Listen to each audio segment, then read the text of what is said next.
प्रदेश के मुख्यमंत्री योगी आदित्यनाथ ने रामनवमी का पर्व रविवार को गोरखनाथ मंदिर में श्रद्धा, भक्ति और हर्षोल्लास के वातावरण में मनाया। इस अवसर पर बतौर गोरक्ष पीठाधीश्वर मंदिर के नवनिर्मित अन्न क्षेत्र में 9 कुंवारी कन्याओं और एक बटुक भैरव की परंपरागत तरीके से पूजा अर्चना कर भोजन करवाया। यह कार्यक्रम सुबह 11 बजे आयोजित किया गया। इसके लिए मंदिर प्रबंधन ने शनिवार की शाम ही अपनी तैयारी पूरी कर ली थी। पूजा के लिए कन्याओं को मंदिर प्रबंधन की ओर से आमंत्रित कर दिया गया था। वैसे तो 9 कन्याओं की पूजा करने की परंपरा है, लेकिन मुख्यमंत्री इस अवसर पर आने वाली सभी कन्याओं को 9 कन्याओं के साथ ही अपने हाथ से भोजन करवाए। सीएम योगी ने बाकायदा दक्षिणा देकर कन्याओं को विदा किया। प्यार दुलार के साथ होने वाली पूजा को लेकर बच्चों में काफी आकर्षण था। उन्हें वर्ष में 2 बार इस पल का इंतजार रहता है, क्योंकि कन्या पूजा वर्ष में 2 बार होती है। पहली बार चैत्र नवरात्र में और दूसरी बार शारदीय नवरात्र में। वही वासंतिक नवरात्र की महाअष्टमी तिथि पर मुख्यमंत्री योगी आदित्यनाथ ने शनिवार की रात गोरखनाथ मंदिर के शक्तिपीठ में विधि विधान से देवी के 8वें स्वरूप मां महागौरी की पूजा अर्चना की। वैदिक मंत्रोच्चार के बीच पीठ की परंपरा के अनुरूप उन्होंने इस दौरान पहले हवन किया, फिर मां की आरती उतारी। इस दौरान उन्होंने समस्त देवी देवताओं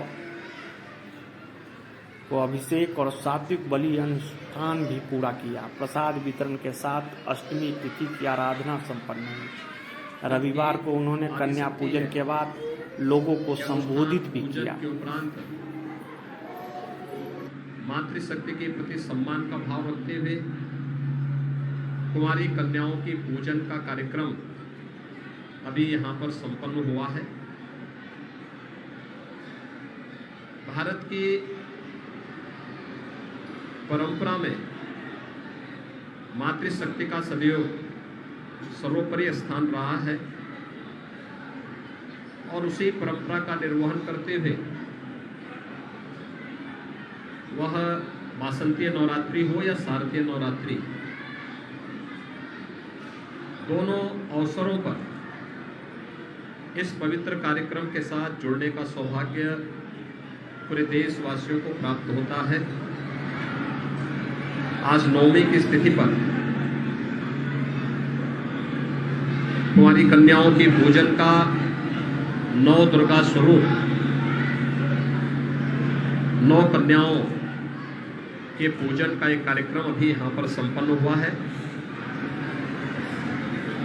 और इसके साथ ही नवरात्रि, वासंतीय नवरात्रि का एक कार्यक्रम संपन्न होगा। आज की तिथि अत्यंत महत्वपूर्ण तिथि भी है।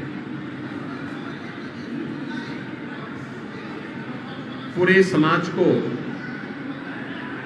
मर्यादा के मार्ग पर लेकर के मानवीय जीवन मूल्यों को उच्च आदर्शों के साथ जोड़ने वाले मर्यादा पुरुषोत्तम भगवान श्री राम का पावन जन्मोत्सव का कार्यक्रम भी पूरे देश और दुनिया में जहां कहीं भी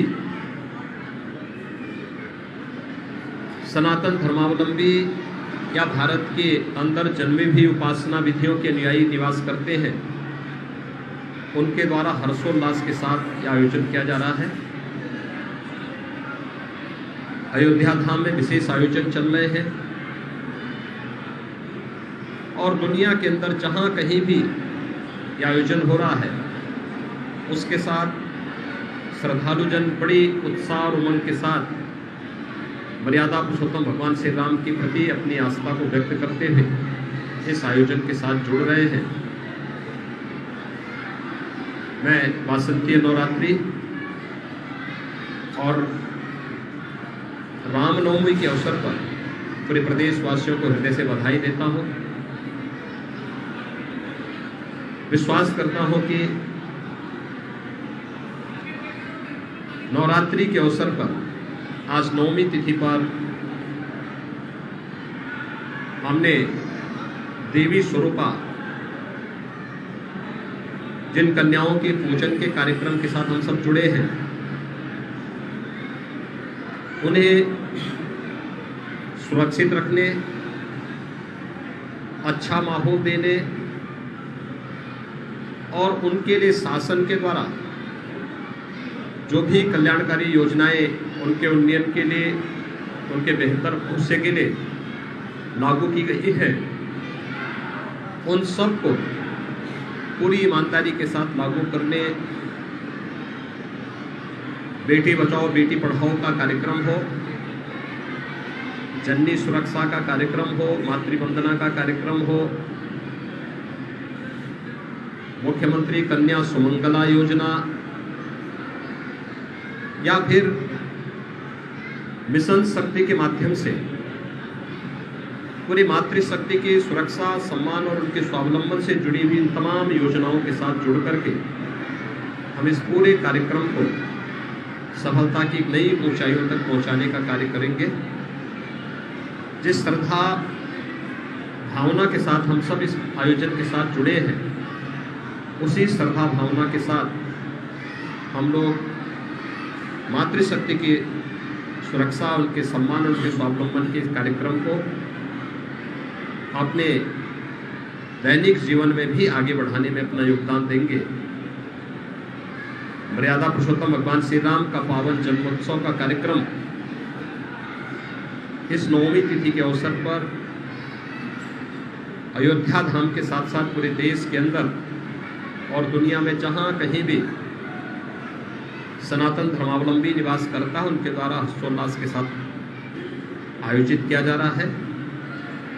मैं इस अवसर पर मर्यादा पुरुषोत्तम भगवान श्री राम के उस पावन आदर्शों का, जो मानवीय चरित्र को उच्च आदर्शों के साथ जोड़ने की सदैव प्रेरणा प्रदान करता है, हम सब मर्यादा पुरुषोत्तम भगवान श्री राम के उन उच्च आदर्शों से प्रेरणा प्राप्त करके मानवीय गरिमा, उसकी सुरक्षा और उनके सम्मान के लिए निरंतर कार्य करेंगे। एक भेदभाव रहित, सबको न्याय, सबको सम्मान के भाव के साथ आज केंद्र और प्रदेश सरकार जिस विश्वास के साथ राम राज्य की परिकल्पना को साकार करने के लिए कार्य कर रही है, उस के साथ प्रत्येक नागरिक जुड़ करके इस अभियान को आगे बढ़ाने का कार्य करेगा। मैं वासंती नवरात्रि और रामनवमी के इस अवसर पर फिर से प्रदेशवासियों को हृदय से बधाई देता हूँ, अपनी शुभकामनाएं देता हूँ। धन्यवाद।